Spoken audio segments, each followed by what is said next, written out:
Hello दोस्तों आपका traveller info and tradition के नए अध्याय में बहुत बहुत स्वागत है। दोस्तों आज हम चार धाम ऑल वेदर रोड परियोजना के बारे में चर्चा करेंगे।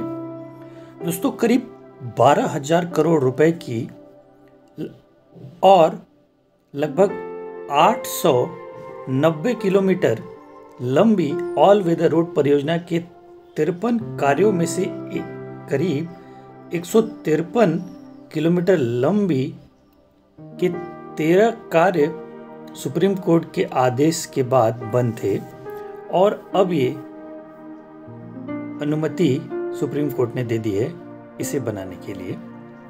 दोस्तों प्रधानमंत्री नरेंद्र मोदी का ड्रीम प्रोजेक्ट चार धाम ऑल वेदर रोड परियोजना के निर्माण का रास्ता अब साफ हो गया है।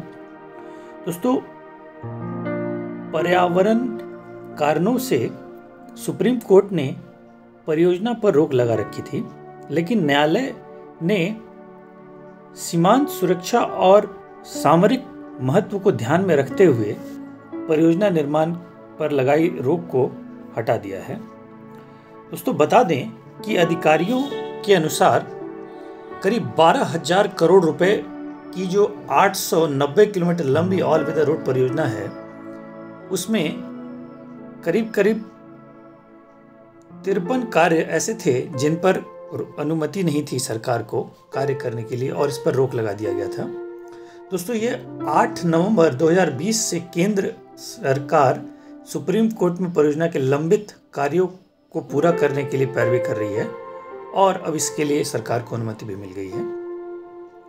दोस्तों बता दें कि भागीरथ इको सेंसिटिव जोन में लगभग 94 किलोमीटर मार्ग का अब चौड़ीकरण हो सकेगा और पूरी परियोजना में इस हिस्से का काम शुरू नहीं हो पाया था और अब इस हिस्से में पहाड़ी का कटान करने के साथ साथ 5 महत्वपूर्ण कार्य भी किए जा सकेंगे। दोस्तों सुप्रीम कोर्ट की रोक के चलते परियोजना के 5 बाईपास बनाने का काम भी लटका हुआ था। अब चंपावत, लोहाघाट, पिथौरागढ़, ऋषिकेश, जोशीमठ बाईपास का निर्माण किया जा सकेगा।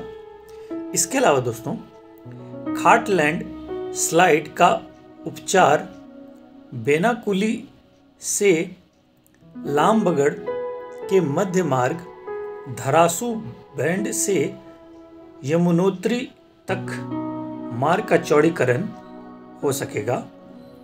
दोस्तों इसके अलावा सुप्रीम कोर्ट ने सुरक्षा को ध्यान में रखते हुए चार धाम सड़क परियोजना जो उत्तराखंड से निकलेगी के तहत भारत सीमा पर सड़कों की चौड़ाई बढ़ाने की अनुमति दे दी है। दोस्तों कोर्ट के इस निर्णय से उत्तरकाशी जनपद में भी सड़कों में सुधार होने की उम्मीद जगी है। इसके अलावा यमुनोत्री व गंगोत्री हाईवे का बड़ा हिस्सा भी इसकी जद में है। वहीं स्थानीय निवासियों के साथ ही होटल व्यवसायियों में भी इस निर्णय के बाद काफी खुशी की लहर दौड़ पड़ी है। इसके अलावा दोस्तों चार धाम सड़क परियोजना को लेकर विचाराधीन फैसले पर सुप्रीम कोर्ट द्वारा दिए गए निर्णय के बाद अब प्रस्तावित यमुनोत्री धाम की सड़क पाली घाट से जानकी चट्टी, औचरी, डबरकोट में टनल निर्माण का साथ ही धरासू बाड़कोट बैंड के बीच अधर में लटके 4 किलोमीटर सड़क निर्माण के कार्य में अब तेजी आ सकेगी।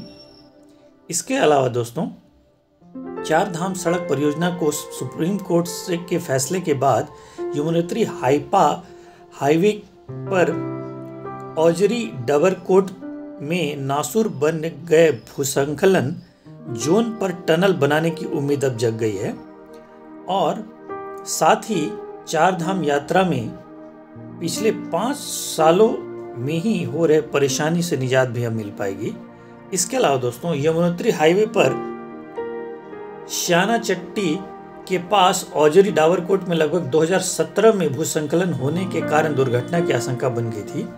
एनएच ने यहीं स्थानीय समाधान के लिए करीब 1.5 किलोमीटर टनल प्रस्तावित किया था, लेकिन इसी बीच मामला अटक गया था और टनल का काम आगे नहीं बढ़ पाया था।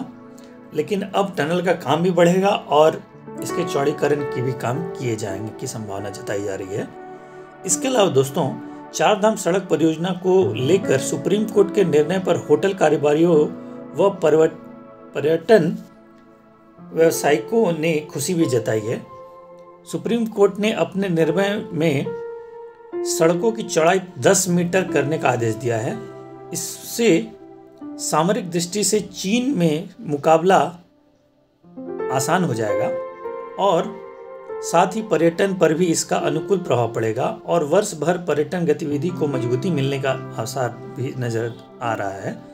और इसके अलावा दोस्तों, होटल एसोसिएशन इससे काफ़ी खुशी भी जता रहा है और इसको इस तरीके से बनाया जाएगा ताकि ये ऑल वेदर हो और भूसंकलन की संभावना लगभग समाप्त हो जाए और इससे यात्रियों को आवागमन में किसी प्रकार की परेशानी भी ना झेलनी पड़े। आशा है दोस्तों आपको हमारी जानकारी पसंद आई होगी। आपका बहुत बहुत धन्यवाद।